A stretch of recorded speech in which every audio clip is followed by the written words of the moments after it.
Hello, my name's Cory Martin, and I'm here today to tell you the story of my life. I tell this story in a very unique way, so I really hope you enjoy it. But most of all, I hope you can take something away from it that will help you in your life or your business life, or possibly even help a friend if you find the information worthy. I'm going to start the story, and I hope you enjoy it. As a child, I walked through drugs and mayhem. I never done them, but I came out the other side a better man. As a young boy, I learned who I wanted to be. And I look back today and I like who I see. But like every other kid, I loved presents and gifts. So naturally, my favorite holiday was Christmas, December 25th.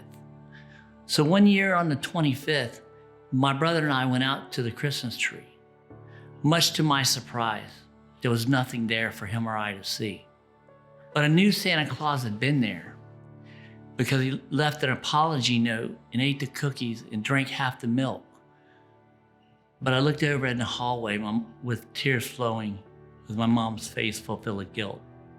This probably makes you wonder about my mom and dad. While my mom's amazing while struggled with addiction, my dad was pathetically sad. He was a drunk, he was a punk, and ultimately he was a disgrace. And eventually he would die in prison for shooting a man in the face. As a boy, I was touched by another. My mom was going through so much stuff, I didn't even tell her. I watched my grandfather get shot in the chest from 15 feet with a shotgun with a single shot. You cannot make this stuff up. Life, is that all you got? It looked like a war zone with blood on the walls and floor. I didn't know if I could take it anymore. I knew it had to be over soon because I'd had about all I could take. But a couple years later, I got bit by a darn rattlesnake. I almost died in that hospital bed, but I looked up at God and said, I don't want to go. And that was the time in my life when I realized that one day I'd be writing a script to my own show. From there, I went to the 6th grade, and it didn't go well. I started cheating. What the hell? This went on till about halfway through. And then one night I was laying in bed and said, Cory, what are you gonna do? So I went to the teacher that I had deceived, and he said, son, don't worry, I'm gonna help you. And I couldn't believe. So the 7th, 8th, and 9th is where they would send. But little did they know that this was the end. Academics and myself would soon part, and the life of a dropout would finally start. But don't worry, I had a job at a restaurant that I had to walk 5 miles in the middle of the night. I'm 14 years old. Somehow it just didn't seem right. But there was one night in particular, I was really tired and a walk seemed way too far. But luckily for me, the restaurant that I worked at, there were some old junk cars. I went back there and got in and forced myself to sleep. I know what you're thinking, but I wasn't scared. But about an hour after I was in there, the car door opened, and in the eyes of a homeless man, I stared. He said, this is my car, much to my surprise. I said in my biggest 14-year-old voice, not tonight, get in the back, and tightly closed my eyes. He didn't start any trouble, and we made it through the night. I thought that car was a one-time thing, but unfortunately, I wasn't right. I spent many nights in that car, and that's okay. I think it helped build character and turn me into the person I am today. I'd like to stop for a second. There's probably a lot of people saying, I've had it worse than that. And maybe some are saying, that guy's had it pretty bad. But I think we can all agree on one thing. There's definitely some lessons to be had. What I take from this story is, I didn't let anything or anyone determine who I was gonna be, because that decision is one person's, and that one person's me. I went on to work another couple of years and saw my restaurant career through. And then went on to construction, like most dropouts do.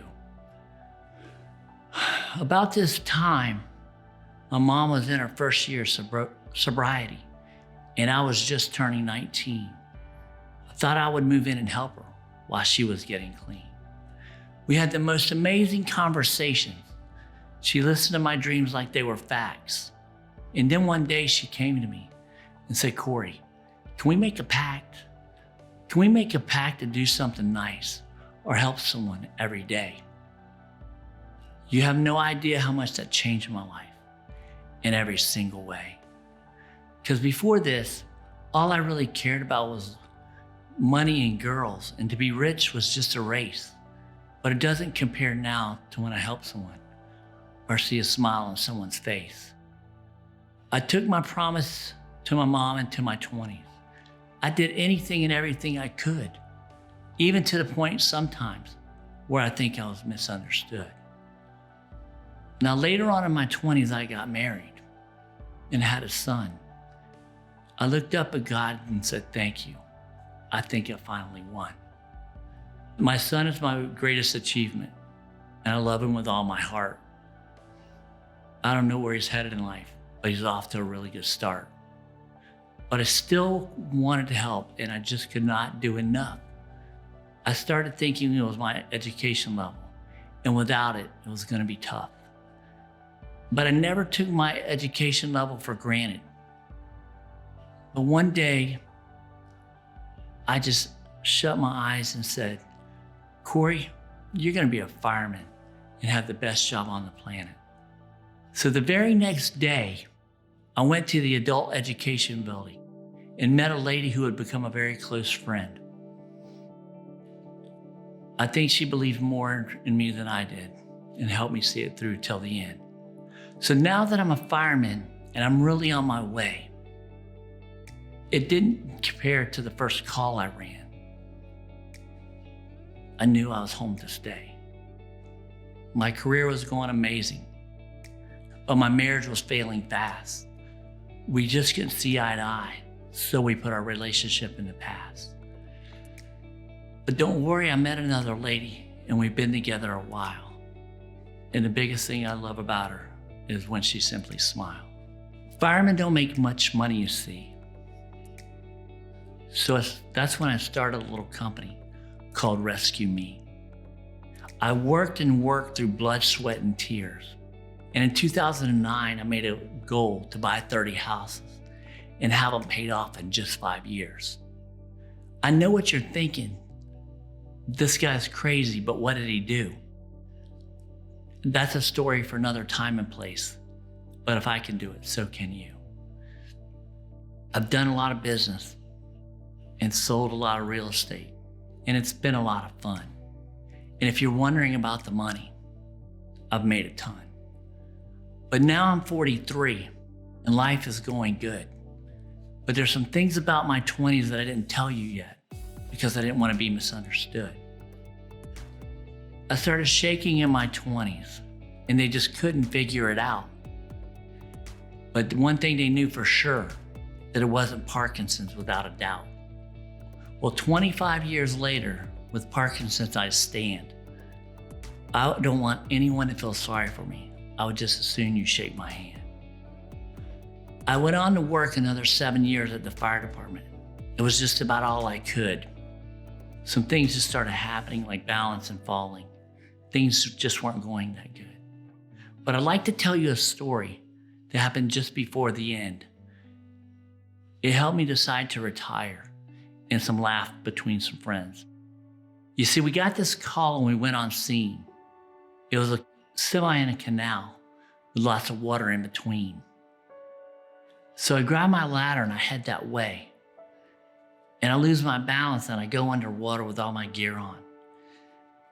But don't worry, I came up and I was okay. I get to my patient and he looks at me and says, "Are you all right?" I said, "I don't think you're supposed to be asking me that. I'm Superman without his tights. Come on, let's get out of here." I brought the guy to safety and everything was okay. But me and my friends when we get together, still laugh about it today. But I'll never forget the day I retired. I went into my lieutenant's office, which is a very close friend.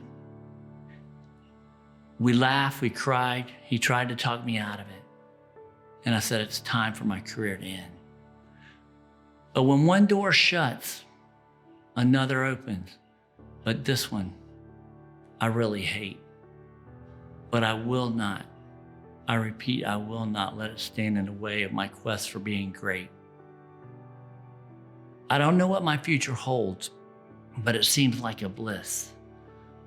So I'd like to take you on a blast back through the past, just in case part you missed. I was raised in a crack house.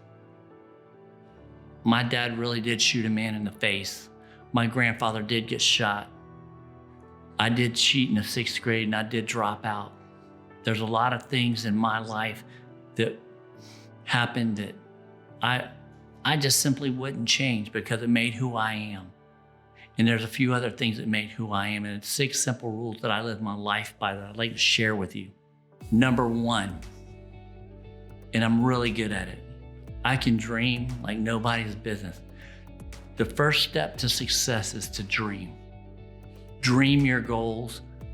You hear the saying, dream outside the box. Dream inside the box, outside the box, or wherever you want. But most importantly, dream out loud. Hold yourself accountable for your dreams. Number 2, set goals for your dreams.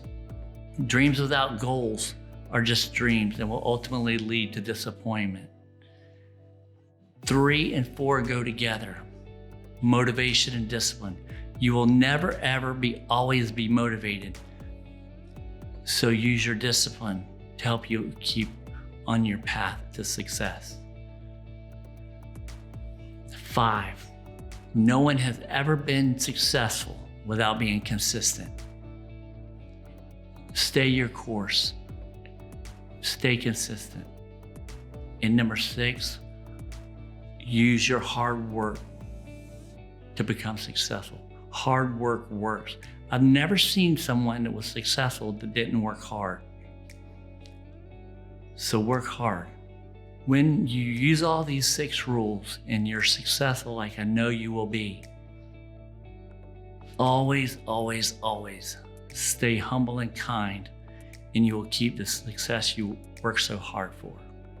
Every time that I speak to young people or any group of people that I talk to, I get such a great feeling about what we're doing.